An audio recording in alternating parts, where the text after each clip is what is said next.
Hello dear students, welcome to the official YouTube channel of the Home Academy। आज के video में हम अपना जो प्रैक्टिस टेस्ट हमने लिया था, एक सेक्शनल टेस्ट लिया था बायोलॉजी का, उसके रिलेटेड जो है यहाँ पर जो है उसके आंसर जो आपसे शेयर करेंगे। आप अपने आंसर जो है यहाँ से मैच कर सकते हैं। ऐसे स्टूडेंट जो अभी तक हमारे चैनल को सब्सक्राइब नहीं किए हैं, पहली बार चैनल को पे विजिट किए हैं, तो आप चैनल को सब्सक्राइब करना, वीडियो को लाइक और कमेंट करना ना भूलें। क्वेश्चन नंबर 1 है हमारे पास, पूछा गया है which of the following are the energy food. दिए गए हमारे पास ऑप्शन है, कार्बोहाइड्रेट्स है, फैट्स है, प्रोटीन्स है, मिनरल्स है, विटामिन्स है, मिनरल्स है, वाटर है। तो इनमें से पूछा गया है वो कौन सा हमारे पास फूड है जो हमें क्या करता है, एनर्जी सप्लाई करता है। तो हम सभी जानते हैं कार्बोहाइड्रेट्स और फैट्स है, ये हमें एनर्जी सप्लाई करते हैं। विटामिन जो है वो हमें एनर्जी सप्लाई नहीं करते हैं, बट वो हमारी डाइट का जो है एक एसेंशियल पार्ट है। हम अपनी विटामिन्स की वीडियो में पढ़ चुके हैं। क्वेश्चन नंबर 2 है, in which mode of nutrition an organism derives its food from the body of another living organism but without killing it. तो वो कौन सा मोड ऑफ न्यूट्रिशन होता है जिसमें एक ऑर्गेनिज्म जो है दूसरे ऑर्गेनिज्म से अपना जो है वो फूड हासिल करता है, लेकिन उस ऑर्गेनिज्म को जो है मारता नहीं है, उसको किल नहीं करता है। तो ये हमारे पास जो है वो पैरासिटिक मोड ऑफ न्यूट्रिशन होता है, जहां पर एक ऑर्गेनिज्म दूसरे ऑर्गेनिज्म से जो है अपना फूड हासिल करता है बिना उसे नुकसान पहुंचाए। क्वेश्चन नंबर 3 है, the mode of nutrition found in the फंजे is. फंजे में कौन सा मोड ऑफ न्यूट्रिशन होता है? तो आपका करेक्ट ऑप्शन जो होगा वो क्या होगा, सेप्रोफिटिक मोड ऑफ न्यूट्रिशन। तो आप याद रहे फंजे में जो होता है वो सेप्रोफिटिक मोड ऑफ न्यूट्रिशन होता है। Question number 4, root of the plant absorb water from the soil.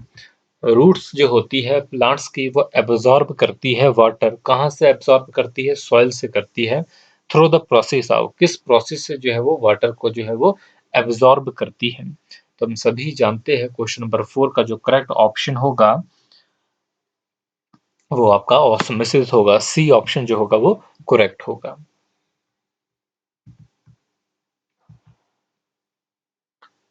Question number 5 है आपके यहाँ, the site of photosynthesis in the cells of a leaf is. Photosynthesis की साइट सेल, लीफ के cell में कौन सी होती है? हम जानते हैं ग्रीन प्लांट जो है अपना फूड प्रिपेयर करते हैं एक प्रोसेस से, जिस प्रोसेस का नाम है फोटोसिंथेसिस। और यहीं पर यह पूछा गया है site of photosynthesis in the cells of a leaf is. Site photosynthesis की सेल में, लीफ के सेल में वो कौन सी साइट होती है? क्लोरोप्लास्ट होती है। तो क्वेश्चन नंबर 5 का जो करेक्ट ऑप्शन होगा वो क्या होगा आपका? ए ऑप्शन होगा। Question number 6, एमोबिया। In एमोबिया food is digested in the. एमोबिया में जो फूड डाइजेस्ट होता है कहाँ पर होता है? फूड वैक्यूल में, माइटोकॉन्ड्रिया में, सीडोपोडिया में, क्लोरोप्लास्ट में।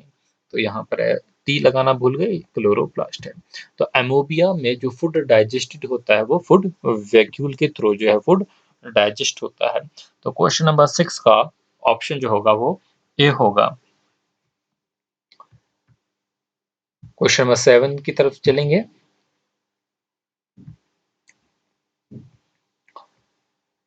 क्वेश्चन नंबर 7 हमारे पास है, which of the following event in the mouth cavity will be affected if salivary amylase is lacking in the saliva?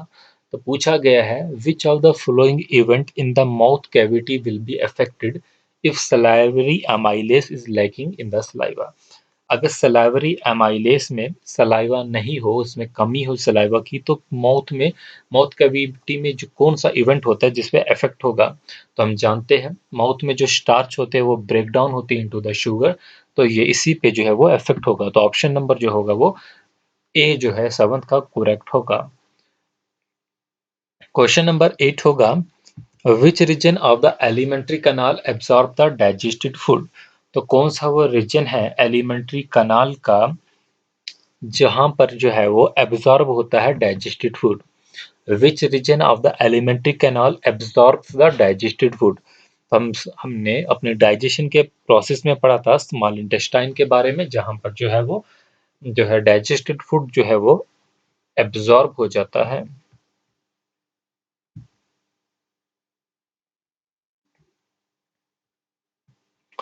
Question number 9, the contraction and expansion movement of the walls of the food pipe is called.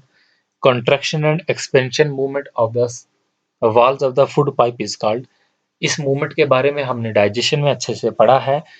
एक movement होती जो हमारा food होता है वो सीधा जो है वो ईसोफेगस से नीचे नहीं उतर जाता। ठीक है, तो फूड जो है उसकी एक मूवमेंट होती है, इस मूवमेंट को हम क्या बोलते हैं, पेरिस्टाल्टिक मूवमेंट।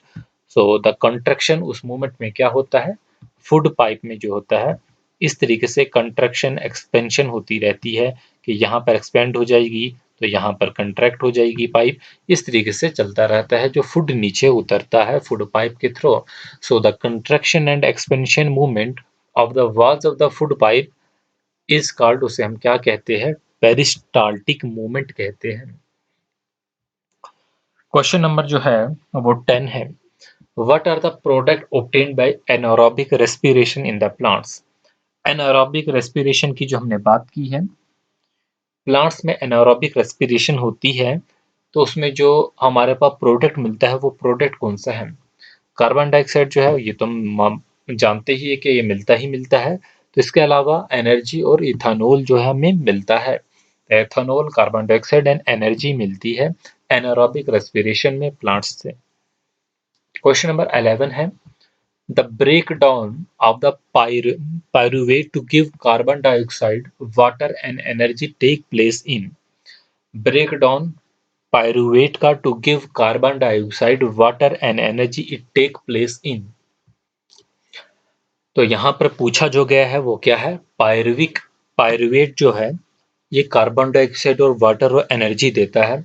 ये सारा का सारा जो ब्रेकडाउन होता है पायरुवेट का ये कहाँ पर होता है, किस सेल ऑर्गेनेल में, तो करेक्ट ऑप्शन होगा आपको माइटोकॉन्ड्रिया। नेक्स्ट आपके पास है glycolysis process occur in which part of the cell. Glycolysis जो हम सारे ही जानते हैं साइटोप्लाज्म में होता है। एक्चुअली इनको इंटर रिलेट करके ही पढ़ना है क्योंकि स्टेप बाय स्टेप प्रोसेस होते हैं। आपने पढ़ा होगा अपनी 9th 10th क्लास में कर्ब साइकिल के बारे में रेस्पिरेशन में। देखिए मैकेनिज्म जो होता है रेस्पिरेशन में उसी की अगर मैं बात करता हूँ, जो ग्लूकोज होता है वो ऑक्सीडाइज होता है हमारे बॉडी सेल में और वहां से हमें क्या मिलती है, एनर्जी मिलती है। So it is a 6 carbon compound glucose जो है। So oxidation of glucose to the pyruvic acid उसी को हम क्या कहते हैं, ग्लाइकोलिसिस। क्या होता है glycolysis, oxidation of glucose to pyruvic acid is called glycolysis. तो आपको ये भी पूछा जाता है ग्लाइकोलिसिस क्या होता है, तो आपको याद रहे इसमें ऑक्सीडेशन होती है ग्लूकोज की, किसमें, टू द पायरुविक एसिड, उसको हम ग्लाइकोलिसिस कहते हैं। और ये कहाँ पर होती है, it occurs into the cytoplasm of the cell. Cell के साइटोप्लाज्म में ये होती है। तो इस स्टेप में जो है एनर्जी जो ऑक्सीजन है उसकी भी रिक्वायरमेंट नहीं रहती। फिर जो है जो पायरुवेट मॉलिक्यूल होता है यहाँ से हमें प्रोड्यूस होता है during the glycolysis, it contains a lot of energy. जो पायरुवेट हमारे पास होता है it contains the lot of energy और फिर इसी को हम ब्रेक डाउन करते हैं जहाँ से हमारी एनर्जी निकलती है।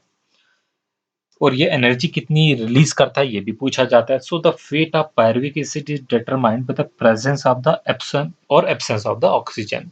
आप देखेंगे ये जो अगर ऑक्सीजन अवेलेबल है तो पायरुविक एसिड जो होगा वो एंटर करेगा माइटोकॉन्ड्रिया में और उसको ब्रेक डाउन करेगा into the carbon dioxide and water.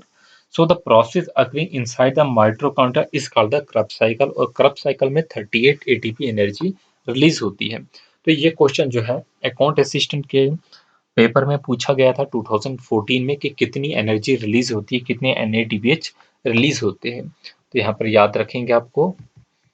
अगला क्वेश्चन देख लेते हैं। तो आपको सिंपल ग्लाइकोलिसिस के बारे में याद रखना है, छोटे छोटे प्रोसेस जो होते हैं, रेस्पिरेशन में कौन सा प्रोसेस हुआ, डाइजेशन में कौन से प्रोसेस होते हैं, इनके बारे में याद रख लेना है।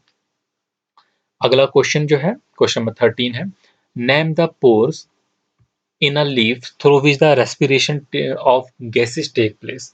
अब लीव्स में जो रेस्पिरेशन होती है वो कहाँ से रेस्पिरेशन होती है, वो कौन से पोर है, उनके बारे में हमने जो है यहाँ पर बोलना है।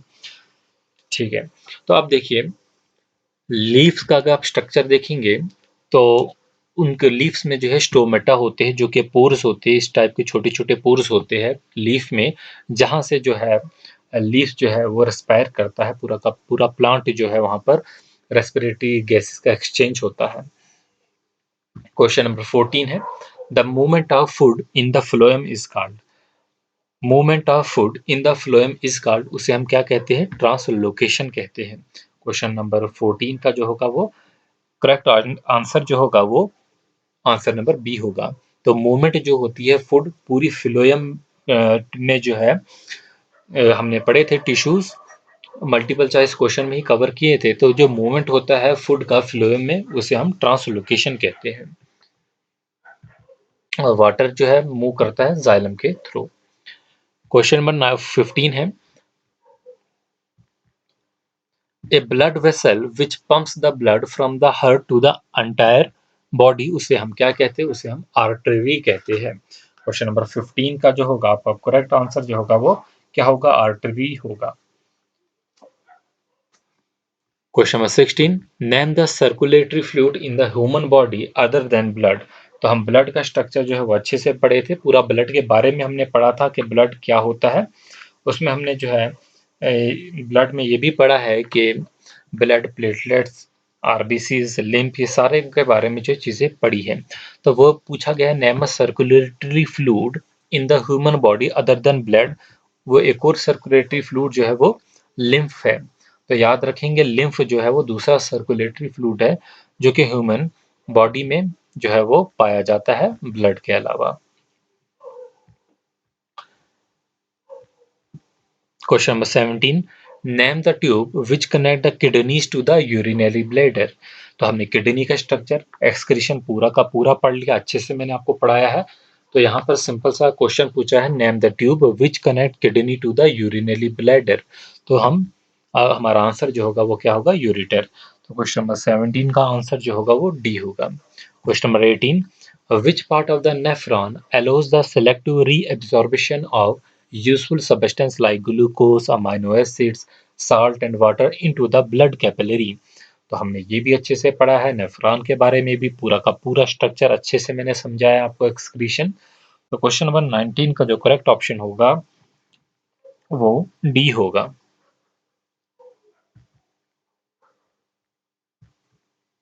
तो करेक्ट ऑप्शन जो है आपका वो ग्लामेरुलस होगा। तो पूछा गया विच part of the nephron, nephron का कौन सा पार्ट जो है वो एलो करता है selective reabsorption of the useful substance. वो यूजफुल सबस्टेंस जैसे कि glucose, amino acids, salts and water जो है blood into the blood capillaries. तो आपका ऑप्शन जो है वो ग्लामेरुलस होगा।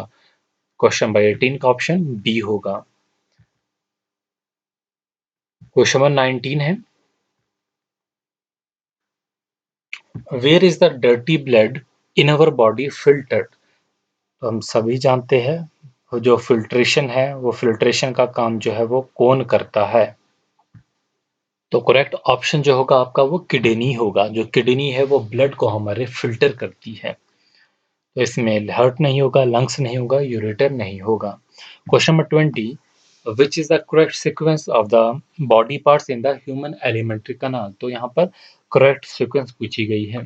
तो हम एलिमेंट्री कनाल में देखिए, हम ये ऑलरेडी क्वेश्चन जो है वो डिस्कस कर चुके हैं। पहले जो भी हम फूड लेते हैं, ठीक है, तो वो माउथ में जाता है, माउथ के बाद ईसोफेगस, फिर स्टोमक, फिर स्मॉल इंटेस्टाइन और फिर लार्ज इंटेस्टाइन में फाइनली। तो ये जो थे आपके क्वेश्चन थे, आपने इसमें आंसर जो है वो मैच कर लिए होंगे। यहाँ पर मैंने किसी भी चीज़ के एक्सप्लेनेशन आपको नहीं दी, सिर्फ आंसर जो है वही आपके मैच करवाने थे। ठीक है, तो इस वाले क्वेश्चन को जो है क्वेश्चन नंबर 18 शायद हमारे की में शायद आंसर जो है वो गलत था।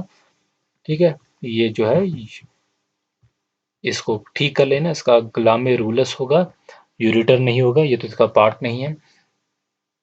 तो यहाँ पर हमने क्वेश्चन जो है वो 20 जो है वो आपके अपलोड किए थे, जो आपने बच्चों ने अटेम्प्ट किए थे, और इसी के आंसर जो है मैंने आपको वीडियो सोल्यूशन दे रहा हूँ। तो अब जो हमने करंट अफेयर पे जो है अगला टेस्ट होगा, उसमें हम स्पोर्ट्स के कवर करेंगे, जो जो लेटेस्ट अभी स्पोर्ट्स में जो है बातें रही है। ठीक है, तो वो आपको बच्चों के लिए जो है वो उसके बाद उसका जो है आपको टेस्ट मिल के बाद जो सोल्यूशन भी मिल जाएगा। आप वो टेस्ट जो है अटेम्प्ट करेंगे और उसके बाद जो है ऐसे हम सेक्शनल टेस्ट जो है वो करते रहेंगे, टाइम टू टाइम जो है वो करते रहेंगे। तो इस वीडियो को अपने दोस्तों के साथ जो है वो शेयर कीजिए, चैनल को सब्सक्राइब करना, वीडियो को लाइक और कमेंट करना ना भूलिए। अगर अभी तक आपने हमारा प्रैक्टिस टेस्ट जो है वो ज्वाइन नहीं किया है, नीचे जो है लिंक दिया जाएगा डिस्क्रिप्शन में या कमेंट में, आप वहां से जो है वो लाइक कर सकते हैं।